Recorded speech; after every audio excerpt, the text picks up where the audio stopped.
의견 수렴 한 끼에 314만원, 혈세 8,800만원, 쌈짓돈처럼 쓴 통일부 장관에 대한 논란이 일고 있습니다. 통일부에서 윤석열 정부가 내세우는 그 새로운 통일담론, 이에 대한 의견 수렴 목적으로 여러 분야의 전문가들, 원로들 다 만나가지고 의견 수렴을 하는 그 비용으로 지난달 말에 집행한 비용이 4억 2,800만원이라고 합니다. 그런데 이 중에서 김영호 장관이 참여한 행사만 나눠보니까 36차례 행사고요. 이 36차례 행사 동안 8,800만원이 넘는 예산이 투입이 되었다라는 것인데, 김영호 통일부 장관이 함께했던 이 의견 수렴 절차의 장소가 근데 주로 5성급, 4성급 고급 호텔의 어떤 식당이라든가 고급 한정식집에서 지출이 되었다라는 거예요. 이를테면 그 전직 통일부 장관 고작 2명하고 지난 5월 달에 5성급 호텔에서 오찬 모임을 진행을 합니다. 근데 이때 지출됐던 비용이 얼마냐? 무려 272만 원이라는 거죠. 다른 지출 비용이야 안 봐도 좀 불보듯 뻔하게 이 정말 불필요한 세금 낭비를 했다, 이런 비판을 피하기 어렵지 않겠습니까? 실제로 다른 모임도 해당 평균 217만 원이 쓰였고요. 그 한 10여 명이 참석했던 지역 간담회에서도 7,800만 원이 넘게 집행한 사실도 드러났고요. 통일부 측에서는 식사비만으로 지출된 비용이 아니다, 임차료와 회의 참석 사례비, 그리고 지역 언론 인터뷰나 지자체 면담, 대학 특강 등이 함께 집행된 비용이다, 그렇게 해명을 하고 있기는 합니다만, 앞서 말씀드린 전직 통일부 장관 고작 2명하고 만난 오찬에서 지출된 비용만 보더라도 다른 부대 비용 지출이 포함된 금액이다라는 해명은 좀 충분히 납득하기 어려워 보이는 부분이 있죠. 그뿐 아니라 임차료나 사례비, 이런 통일부에서 주장하는 대로 이제 다른 비용이 추가적으로 들어갔다고 할지언정 이게 5성급 호텔 등을 선정해서 지출을 할 필요성이 있었겠느냐, 이 부분에 대해서는 심각히 의문이 들 수밖에 없죠. 왜냐하면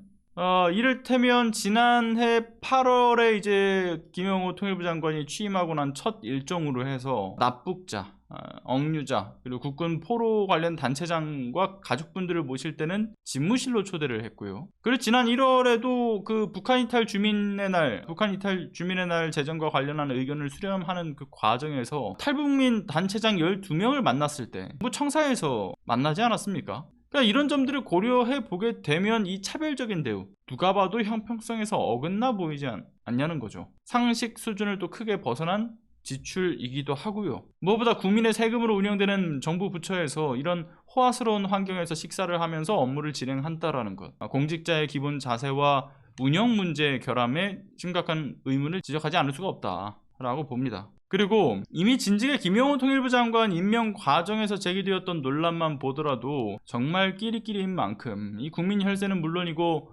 정책의 어떤 방향성에 국민 감정을 좀 도외시할 것이다, 상식에서 벗어난 논란을 키워오지 않을까, 그렇게 생각이 들었던 건데 역시나는 역시나죠. 아시다시피 김영호 장관 극우 유튜브 채널을 운영을 하면서 수억 원의 수익을 벌어들였다라고도 알려져 있고, 무엇보다 이명박 정권이던 당시에는 8월 15일을 광복절이 아니라 건국절로 기념을 해야 된다라고 주장을 한다든가, 친일미화 독재미화 논란이 있었던 박근혜 정권 당시의 국정교과서 논란, 여기에 동참을 했었던 뉴라이트 출신이죠. 신친일파, 토착 왜구라고도 지적을 받고 있는. 그런데 그 이후의 행보도 역시나 아주 선명합니다. 2016년 촛불항쟁에 대해서는 전체주의적이다, 박근혜 탄핵도 체제전복 세력에 붉은 카펫을 깔아주는 결과다, 뭐 이런 망언을 배설하기도 했고요. 2019년에는 일제 강제동원은 없고 위안부 생활이 그들의 선택이었다라는 내용의 반일 종족주의 책 출판회에 참석을 해서 일제 강제징용 피해자분들의 손을 들어줬던 2018년 대법원 판결을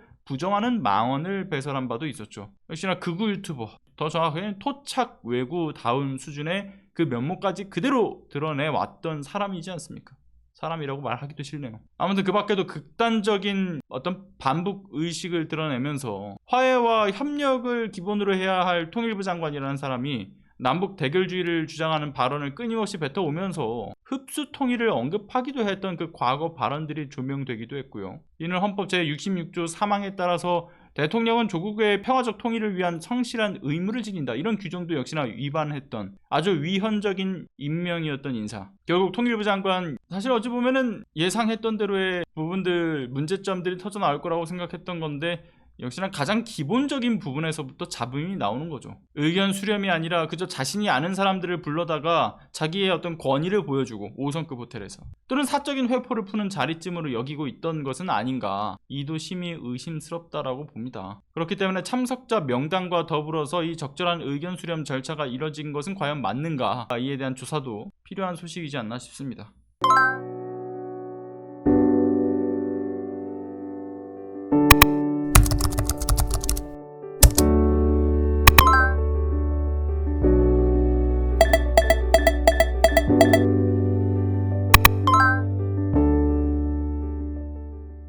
안녕하세요. 시사발전소 소장 한지입니다. 시사발전소는 진실을 찾는 민주언론으로서의 역할을 다하기 위해서 다양한 방법으로 활동을 이어나가고 있습니다.